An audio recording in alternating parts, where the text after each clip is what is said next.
Un enseignant raciste harcèle un élève noir, puis un défenseur éminent intervient. Ibrahim n'aimait pas les premiers jours d'école. Chaque rentrée était un défi qu'il devait affronter seul, car il savait que, tôt ou tard, il ferait face à une forme ou une autre de discrimination. Depuis tout petit, il avait appris à ne pas réagir, à prendre sur lui, à sourire et à se fondre dans la masse. Mais aujourd'hui, quelque chose en lui était différent. Quelque chose en lui bouillonnait. Il se tenait dans le hall de l'école, les bras croisés, observant les autres élèves se précipiter dans les couloirs. Les rires, les voix joyeuses, tout cela semblait si étranger à son monde intérieur. Ibrahim était bien conscient que, malgré son apparence souriante, il était souvent traité différemment des autres. Il n'était pas comme les autres, et ce n'était pas seulement à cause de la couleur de sa peau. Non, c'était plus subtil que cela. Aujourd'hui, il allait être confronté à quelque chose de nouveau, une situation qu'il n'avait pas anticipée. Un enseignant qui le regarderait différemment, non pas comme un élève prometteur, mais comme une exception. Ce genre de regard qui fait mal, ce genre de paroles innocentes en apparence, mais pleines de sous-entendus. Ce jour-là, le professeur Lefebvre entra dans la salle de classe avec une certaine autorité, comme il le faisait chaque matin. Les élèves s'assirent en silence, attendant son instruction. Ibrahim, comme à son habitude, s'assit à l'arrière de la salle, espérant ne pas se faire remarquer. Il avait pris l'habitude de se fondre dans l'ombre. Mais ce jour-là, c'était différent. Il allait devoir affronter ce regard de trop. Un regard qu'il n'aurait jamais voulu affronter.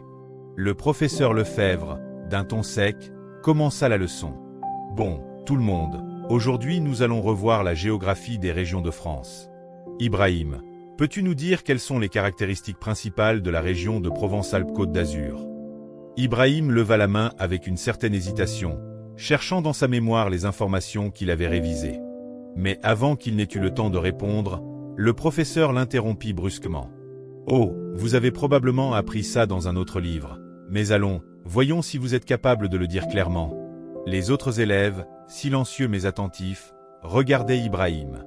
Il sentit une chaleur monter en lui. Il n'était pas sûr si c'était la colère ou l'humiliation, mais il avait l'impression d'avoir été mis à l'épreuve, de manière injuste. Il baissa les yeux sur ses cahiers, tentant de rassembler ses pensées. Je pense que la région est connue pour ses montagnes et sa proximité avec la mer Méditerranée. Le professeur Lefebvre hocha la tête d'un air condescendant, avant de lâcher d'une voix forte, pas mal. Mais vous avez probablement eu de l'aide, non? Ibrahim sentit la tension monter en lui. Pourquoi a-t-il dit ça, pensa-t-il? Pourquoi a-t-il insinué que je ne pouvais pas savoir ça seul? Il chercha à ignorer les murmures qui se faisaient entendre autour de lui, mais c'était trop tard. Le regard des autres élèves sur lui était désormais celui de quelqu'un qui était vu comme différent, comme inférieur. La cloche sonna pour marquer la fin de la matinée. Ibrahim se leva lentement, essayant de masquer la confusion et la colère qui bouillonnaient en lui. Le professeur Lefebvre s'approcha de lui alors que les autres élèves sortaient de la salle. « Tu sais, Ibrahim, tu pourrais vraiment faire des progrès si tu arrêtais de jouer à l'intellectuel et que tu restais dans tes capacités réelles, dit-il, son ton condescendant. Ce n'est pas grave, certains ne sont pas faits pour ça. » Ibrahim sentit son cœur s'emballer. « Pourquoi dit-il ça ?» se demanda-t-il. « Est-ce que c'est juste moi, ou est-ce qu'il y a vraiment un problème avec lui ?» Ibrahim n'avait pas l'habitude de se confier, mais ce jour-là, quelque chose dans son regard changea. Il n'était plus prêt à accepter cette humiliation silencieuse. Il retourna chez lui ce soir-là, mais au lieu de se réfugier dans le silence habituel, il se tourna vers sa mère. « Maman, je n'arrive pas à croire ce que m'a dit le professeur Lefebvre aujourd'hui. Il m'a dit que je ne devais pas être trop ambitieux, qu'il ne croyait pas que je pouvais réussir. » Sa voix tremblait légèrement. « J'ai l'impression qu'il me prend pour, je ne sais pas, pour moins que rien. » La mère d'Ibrahim, en silence, posa la main sur son épaule. « Tu sais, mon fils, malheureusement, certaines personnes croient encore que ceux qui viennent d'un autre milieu, d'une autre couleur de peau, n'ont pas les mêmes chances. Mais toi, tu es plus fort que ça. » Ibrahim hocha la tête. Mais dans son cœur, il savait qu'il avait besoin d'autre chose que des mots réconfortants. Il avait besoin de justice. Il avait besoin que quelqu'un lui montre qu'il n'était pas seul dans ce combat. C'est à ce moment-là que la mère d'Ibrahim décida de prendre les choses en main. Elle appela maître Clara Dubois, Une avocate reconnue pour sa lutte contre les discriminations raciales et son engagement envers les droits des minorités. Clara Dubois était une figure emblématique dans la lutte pour l'égalité, et elle avait une réputation de ne jamais reculer devant une injustice. Après une conversation téléphonique intense, Clara accepta immédiatement d'intervenir. Le lendemain matin, elle arriva à l'école avec une assurance tranquille, prête à faire face à ce qui se passait dans cette salle de classe. « Bonjour, monsieur Lefebvre », commença Clara Dubois d'une voix ferme, mais calme, « nous avons beaucoup à discuter. Il semblerait que votre comportement envers Ibrahim dépasse les limites de l'acceptable. » Le professeur Lefebvre, sur la défensive, tenta de se justifier, mais Clara ne laissa aucune place à l'hésitation. « Il ne s'agit pas de vos opinions personnelles, monsieur. Il s'agit de la façon dont vous avez traité un jeune homme prometteur, qui a simplement voulu participer à une discussion de classe. Ce genre de comportement ne sera pas toléré. » Les mots de Clara étaient puissants, mais plus que tout, ce fut sa présence qui fit la différence. Le professeur Lefebvre, habituellement imbu de lui-même, semblait soudainement déstabilisé. À ce moment-là, Ibrahim comprit quelque chose qu'il n'avait pas vu avant. L'injustice n'était pas une fatalité. L'injustice pouvait être combattue, et il n'était plus seul. Grâce à l'intervention de maître Clara Dubois, il savait qu'il pourrait peut-être un jour revenir dans cette même salle de classe, non plus comme une victime, mais comme un héros. Maître Clara Dubois, après son confrontation avec monsieur Lefebvre, avait demandé à rencontrer le principal de l'école. Ce dernier, un homme d'apparence polie mais quelque peu dépassé par la situation, sembla plus embarrassé qu'outré par les accusations. Cependant, après avoir pris connaissance du comportement du professeur et de l'ampleur de la situation, il comprit que cette affaire ne pouvait pas être ignorée. Clara savait que la procédure n'était souvent qu'un obstacle. Elle avait déjà vu tant d'écoles et d'institutions essayer de dissimuler des comportements discriminatoires sous le prétexte de protocole et de délai de traitement. Mais cette fois-ci, elle ne permettrait pas que ce soit le cas. Ibrahim ne doit pas subir davantage de préjudice. Nous attendrons que l'enquête soit menée, mais je tiens à ce que des mesures immédiates soient prises. Il faut mettre un terme à ce climat toxique dès maintenant. Le principal hocha la tête, visiblement impressionné par la détermination de Clara. Il savait que, dans cette situation, il n'avait pas le choix. La réputation de l'école et son avenir en tant qu'établissement étaient désormais en jeu. De retour à la maison, Ibrahim se sentait étrangement soulagé. L'angoisse qu'il avait habitée pendant des jours semblait s'atténuer. Pour la première fois depuis longtemps, il avait l'impression de retrouver un peu de contrôle sur sa vie. Cependant, il n'arrivait pas à se débarrasser d'un sentiment persistant de doute. Et s'il n'avait pas assez bien agi? Et si cette intervention de Clara n'était qu'une solution temporaire? Les questions tournaient en boucle dans sa tête. Les jours suivants furent empreints de tensions palpables. Ibrahim se rendait à l'école chaque matin avec une certaine appréhension. Les rumeurs avaient commencé à circuler parmi les élèves. Bien que personne n'ait osé parler ouvertement du conflit, certains le regardaient différemment, comme s'il devenait un symbole pour quelque chose de plus grand. Mais il y avait aussi des élèves qui, malheureusement, prenaient le parti du professeur Lefebvre, pensant que l'incident avait été exagéré. Un jour, pendant la récréation, Ibrahim se retrouva face à face avec un de ses camarades, Marc, un garçon plutôt populaire dans la classe. « Alors, Ibrahim, t'as appelé une avocate pour régler un petit problème avec ton professeur. » Marc lui lança un sourire moqueur. « C'est vraiment exagéré, tu sais. Tout ça, c'est juste pour une remarque. Il n'y a pas besoin de faire toute cette histoire. » Ibrahim, qui avait déjà du mal à comprendre les choses qui se passaient autour de lui, se sentit soudainement épuisé par la situation. Pourquoi certains élèves n'arrivaient-ils pas à voir à quel point ce genre de comportement était destructeur? « Tu ne comprends pas, dit-il, sa voix calme mais ferme. Ce n'est pas juste une remarque. C'est quelque chose de beaucoup plus grand. Les gens comme nous, on doit se battre pour être respectés. » Marc ne répondit pas immédiatement. Il regarda Ibrahim avec une expression d'incompréhension, mais Ibrahim savait que dans ses yeux, il y avait aussi une lueur de doute. Peut-être qu'un jour, il comprendrait. Clara Dubois, quant à elle, poursuivait son travail en coulisses. Le jour suivant, elle se rendit à l'école avec une détermination renforcée. Elle n'était pas seulement là pour défendre Ibrahim. Elle était là pour changer un système qui permettait à des comportements racistes de persister sous forme de petites attaques quotidiennes, invisibles mais profondément blessantes. Elle avait demandé à rencontrer plusieurs enseignants, à discuter avec des élèves et à organiser une session de sensibilisation sur le racisme et les micro-agressions.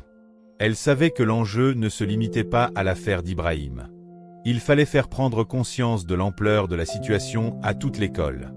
Un jeudi après-midi, Clara présenta un atelier spécial sur la diversité et les micro-agressions à l'ensemble du personnel. Elle expliqua comment les petites remarques, souvent involontaires, pouvaient profondément affecter les élèves, surtout ceux issus de groupes minoritaires. Le professeur Lefebvre était parmi ceux qui assistaient à la session.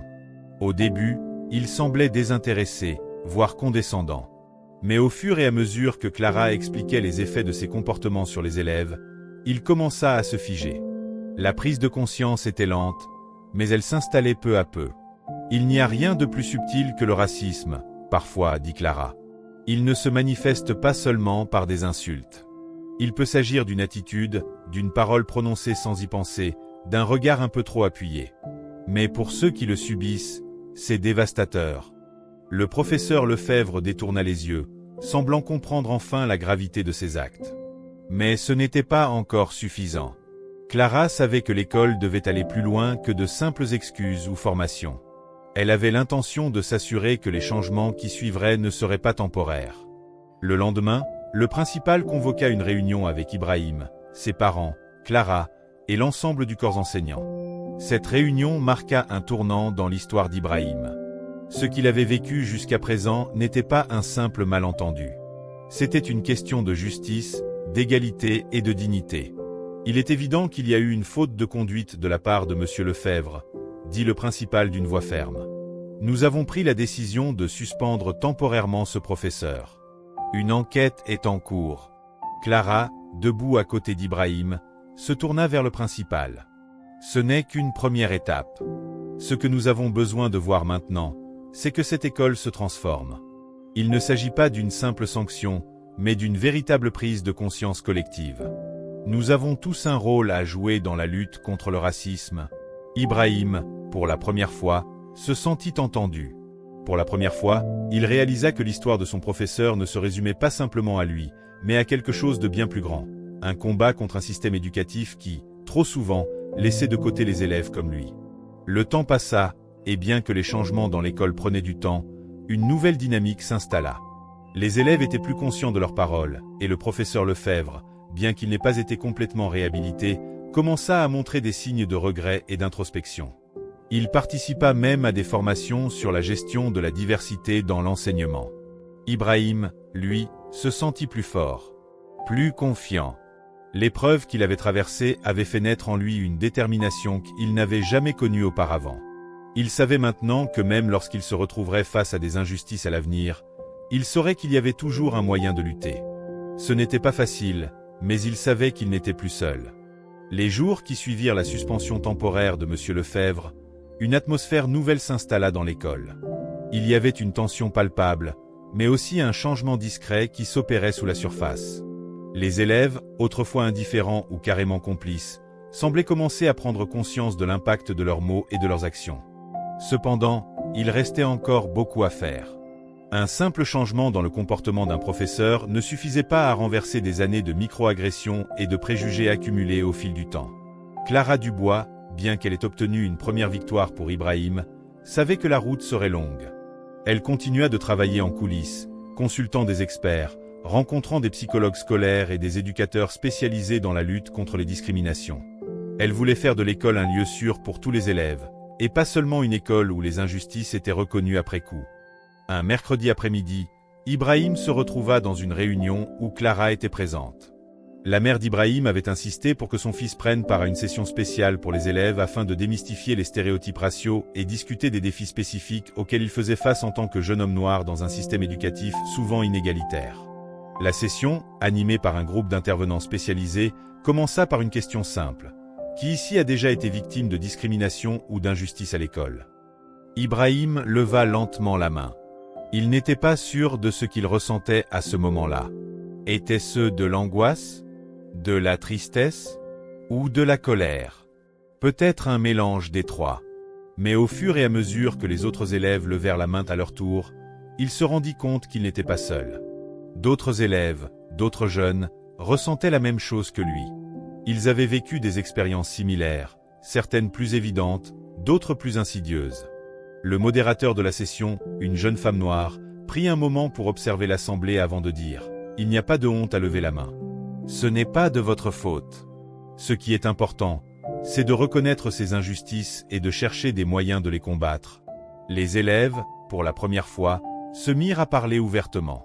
Certains confiaient des histoires de remarques dégradantes qu'ils avaient entendues, d'autres parlaient d'une exclusion systématique dans certaines activités scolaires. Ibrahim, à côté d'un camarade de classe d'origine asiatique, écoutait attentivement, se sentant à la fois soulagé et énervé. Pourquoi avait-il fallu attendre aussi longtemps pour entendre ces histoires? Pourquoi tant d'élèves étaient-ils laissés dans le silence? La session se termina par un atelier où chaque élève devait réfléchir à des actions concrètes pour lutter contre les discriminations au sein de l'école.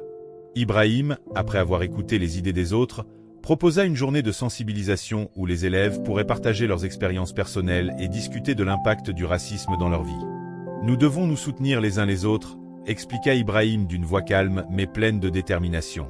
« Et nous devons commencer ici, dans cette école.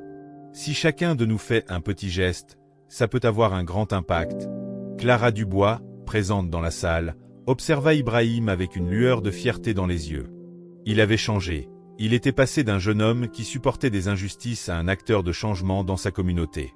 Il n'était plus celui qui subissait, mais celui qui agissait. Cependant, la situation restait fragile.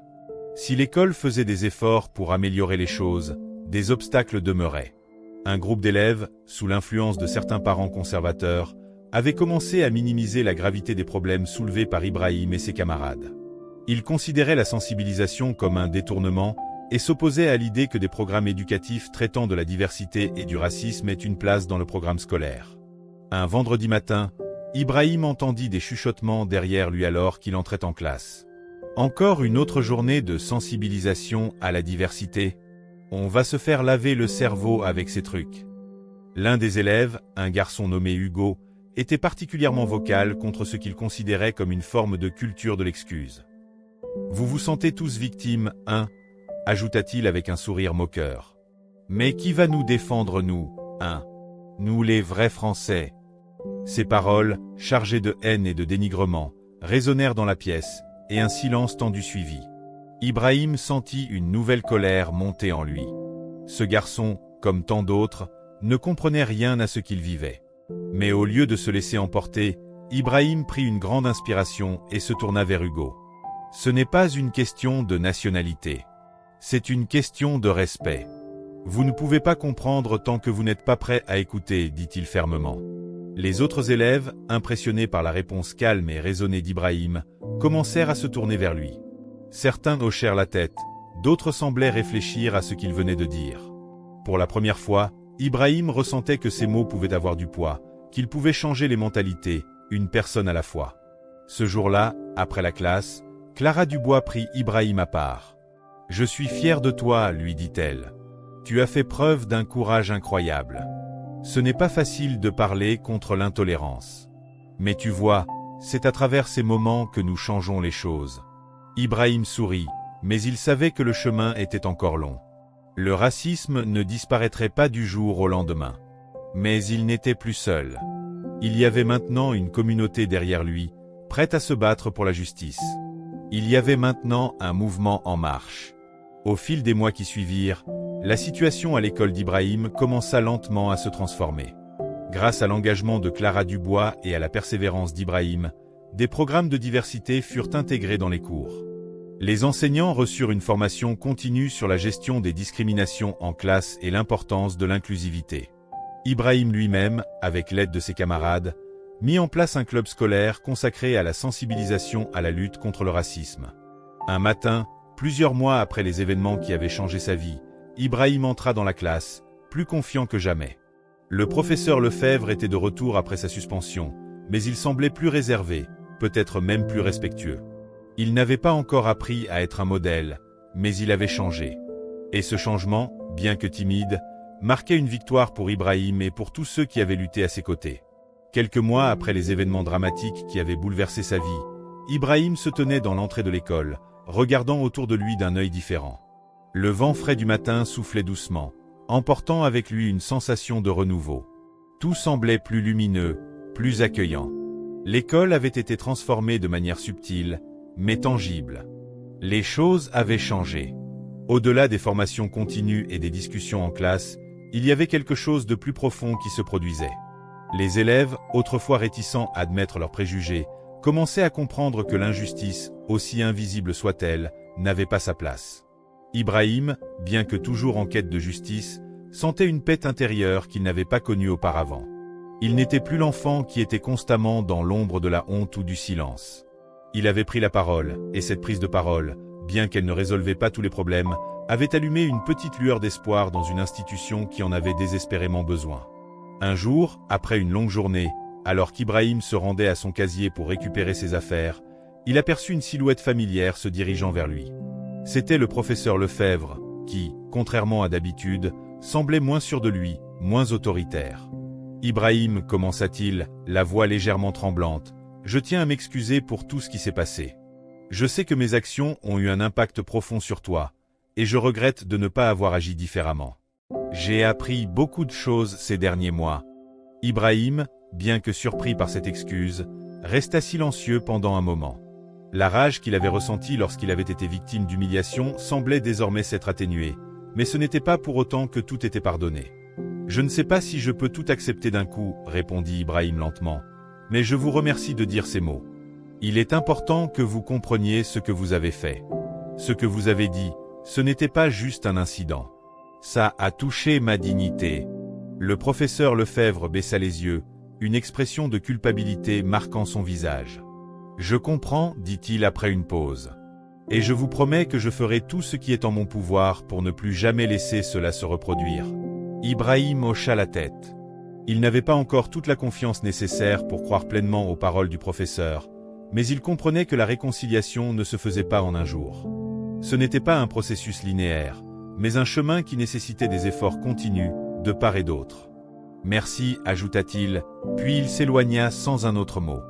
Ce n'était pas la fin de son combat, mais c'était un pas de plus vers la guérison.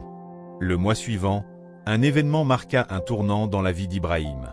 Un groupe d'élèves, inspiré par les programmes de sensibilisation, décida d'organiser un événement à l'échelle de l'école pour célébrer la diversité culturelle et l'inclusion. Ce projet, baptisé Tout ensemble, se voulait un manifeste de solidarité, où chaque élève pourrait partager ses histoires, ses origines, ses traditions. Clara Dubois, naturellement, fut invitée à y prendre part en tant qu'intervenante, et elle apporta son soutien inébranlable à cette initiative. L'événement fut un véritable succès, non seulement en termes de participation, mais aussi parce qu'il créa une plateforme pour que les élèves s'expriment librement. Ibrahim, au centre de cet événement, prit la parole pour partager son propre parcours, son combat contre le racisme et l'importance de l'empathie. Il parla des difficultés qu'il avait rencontrées, mais aussi des victoires, petites et grandes, qu'il avait obtenues. « Je ne suis pas ici pour chercher de la pitié, dit-il avec fermeté. Je suis ici pour dire que nous pouvons tous changer. Que nous devons changer, pour nous-mêmes et pour les générations à venir. Nous devons comprendre que chacun a une histoire, et que chaque histoire mérite d'être écoutée. » Les élèves l'écoutaient en silence, certains le regardant avec une admiration silencieuse, d'autres avec un regret palpable, se rendant compte des injustices qu'ils avaient ignorées pendant si longtemps. Quelques jours après l'événement, le principal de l'école convoqua une nouvelle réunion avec l'ensemble du corps enseignant. Cette fois-ci, l'atmosphère était différente. Il n'y avait pas de réticence ou d'hostilité. Au contraire, les enseignants semblaient ouverts à l'idée de mettre en place des stratégies d'éducation inclusive de manière permanente. « Je pense qu'Ibrahim et tous ceux qui ont participé à cet événement nous ont montré quelque chose de précieux, » dit le principal. « Il est de notre responsabilité d'assurer que l'école soit un lieu où chacun se sent respecté et entendu. Ce n'est pas seulement une question d'éradiquer les comportements racistes, mais aussi d'instaurer un climat de respect mutuel. » L'année scolaire s'acheva sur cette note de progrès. Les tensions n'avaient pas disparu, mais la dynamique avait changé. L'école était un peu plus juste, un peu plus accueillante, un peu plus inclusive. Ibrahim n'était plus le jeune homme qui luttait seul contre une institution qui semblait fermer les yeux. Maintenant, il faisait partie d'un mouvement qui, bien que jeune, portait déjà ses fruits. Quelques mois plus tard, Ibrahim reçut une invitation spéciale. Il avait été sélectionné pour participer à un forum national sur la diversité et l'inclusion, organisé par des associations de défense des droits humains. Ce forum était destiné à réunir des jeunes leaders de différentes régions du pays afin de partager leurs expériences et de discuter des moyens d'améliorer la justice sociale dans le système éducatif. Lorsque l'invitation arriva, Ibrahim sentit une fierté profonde l'envahir. Ce forum n'était pas simplement une reconnaissance de ses actions, mais un témoignage de son évolution. Il n'était plus le simple garçon victime d'injustice. Il était devenu un acteur de changement, un modèle pour les autres, une voix qui portait dans un pays encore profondément marqué par ses divisions sociales. Dans les mois suivants, Ibrahim fit des interventions dans d'autres écoles, dans des forums, et même auprès d'associations. Il devint une figure symbolique pour beaucoup, mais il n'oublia jamais les défis qu'il avait surmontés. Le parcours avait été semé d'embûches, mais il savait qu'il avait encore un long chemin à parcourir. Un jour, alors qu'il se trouvait dans une autre école, discutant avec un groupe d'élèves, il se souvint d'une phrase qu'il avait entendue dans une vieille chanson. Le courage ne consiste pas à ne pas avoir peur, mais à agir malgré la peur. Ibrahim sourit en y repensant. Il avait eu peur, il avait douté, mais il avait agi. Et aujourd'hui, il savait que cela comptait bien plus que tout le reste. Alors qu'Ibrahim continuait ses interventions, il réalisa peu à peu que son propre chemin vers l'acceptation et la guérison ne se ferait jamais dans l'ombre des autres. Chaque discussion qu'il avait, chaque école où il allait, chaque jeune qu'il rencontrait, lui rappelait que le travail qu'il accomplissait allait au-delà de sa propre expérience. Ce n'était pas seulement une question de guérir ses propres blessures, mais d'ouvrir la voie pour que d'autres puissent, eux aussi, trouver leur propre voie de guérison. Un jour, alors qu'il animait une conférence dans une école secondaire, un élève se leva, les mains tremblantes, pour poser une question. « Comment fais-tu pour ne pas te sentir épuisé de tout ce que tu as traversé ? Parce que moi, parfois, j'ai l'impression que c'est trop lourd à porter. Quand est-ce qu'on peut arrêter de se battre ?» Ibrahim fixa l'élève, le regard rempli de compassion. Il avait compris ce sentiment, ce fardeau de la lutte constante contre les injustices invisibles. Mais il savait aussi que ce n'était pas un combat qui pouvait être abandonné. « Je comprends ce que tu ressens. Il y a des moments où on se sent épuisé, où on a envie de tout lâcher. Mais la vérité, c'est que ce n'est pas une bataille qu'on mène seul. C'est un effort collectif. Chaque fois que tu parles, chaque fois que tu agis, chaque fois que tu choisis de ne pas laisser passer une injustice, tu fais une différence. Ça ne se voit pas tout de suite, mais ça a un impact. Et c'est pour cette raison qu'on doit continuer. » Il laissa sa réponse s'imprégner dans l'air, avant de continuer. « Nous avons chacun un rôle à jouer dans ce changement. Même une petite voix, une seule action, peut créer un mouvement. Et quand vous êtes fatigué, sachez que vous n'êtes jamais seul. On se soutient mutuellement. » Les élèves autour de lui semblaient touchés par ces mots. Ibrahim ne savait pas s'il venait de guérir ce jeune homme, mais il savait qu'il venait de lui donner de l'espoir. Et parfois, c'était tout ce qu'il fallait. Les semaines passèrent, et bien que l'école fût désormais plus inclusive, de nouvelles difficultés émergeaient. Les résistances étaient moins visibles, mais elles étaient toujours présentes, souvent déguisées sous des discours apparemment inoffensifs. Par exemple, certains parents continuaient de se plaindre des changements, arguant que les discussions sur la diversité et le racisme prenaient trop de place dans les cours. Ils jugeaient que cela divisait les élèves plus qu'autre chose, qu'il fallait passer à autre chose et ne plus se focaliser sur les différences. « Pourquoi faut-il toujours parler de race ?» entendait parfois Ibrahim dans les couloirs. Tout ça, c'est juste du politiquement correct.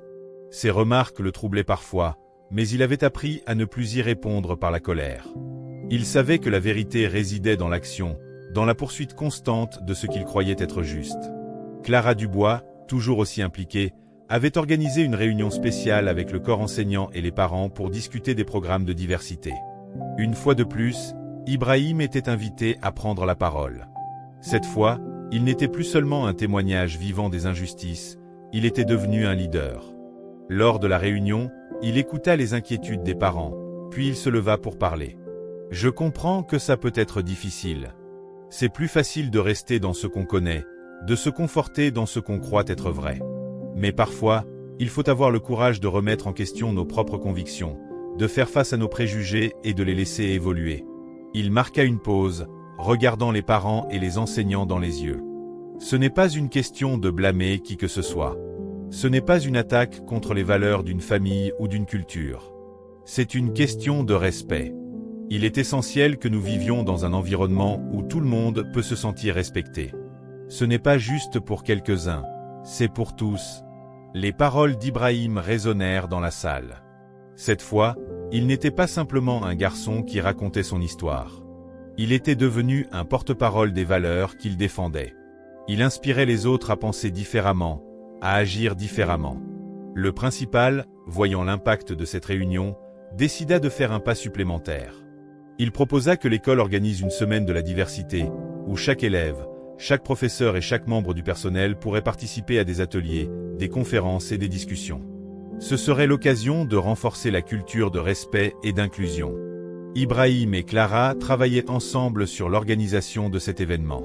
Ibrahim prit en charge une exposition interactive qui retraçait l'histoire de la lutte contre le racisme à travers le monde, en mettant en avant les figures historiques qui avaient changé le cours des choses. Il voulait que chaque élève prenne conscience qu'il n'était pas seul dans son combat. Le jour de l'événement arriva, et l'école se transforma en un lieu vibrant de créativité et de réflexion. Les élèves participaient activement, certains partageaient leurs histoires personnelles, d'autres présentaient des projets créatifs, comme des poèmes ou des œuvres d'art inspirées de leur vécu. La communauté scolaire semblait plus unie que jamais. Le moment culminant de la semaine fut la conférence de clôture, où Ibrahim prit la parole devant un public composé d'élèves, de parents et de professeurs. Nous avons tous vécu des choses différentes, dit-il, mais ce qui nous unit ici, ce n'est pas seulement ce que nous avons vécu, mais ce que nous choisissons de faire avec ces expériences. Le racisme n'est pas une bataille que nous pouvons mener seuls, mais ensemble, en solidarité, nous avons la capacité de le combattre. Le public resta silencieux pendant un moment, absorbant ces mots. Puis, à la fin de son discours, un applaudissement chaleureux éclata dans la salle. Ibrahim sourit, un sourire empreint de gratitude et de satisfaction. Il avait contribué à quelque chose de plus grand que lui-même. Les semaines suivantes, il sentit un changement palpable dans la dynamique de l'école. Les élèves étaient plus ouverts, plus respectueux les uns envers les autres. Même les plus réticents semblaient commencer à comprendre que l'égalité et le respect étaient des principes fondamentaux de la société. Un jour, quelques mois plus tard, alors qu'Ibrahim se promenait dans les couloirs de l'école, il croisa le regard d'Hugo, le même élève qui avait été si hostile envers lui au début de l'histoire. Cette fois, Hugo lui adressa un sourire sincère. « Tu avais raison, Ibrahim, dit-il, les yeux remplis de reconnaissance. Je ne comprenais pas avant, mais je commence à voir les choses différemment. » Ibrahim hocha la tête. Il savait que ce petit geste de reconnaissance n'effacerait pas tout le passé, mais c'était un signe que les mentalités commençaient à changer. Il avait semé une graine. Et maintenant, il espérait qu'elle grandisse, qu'elle porte des fruits pour les générations futures.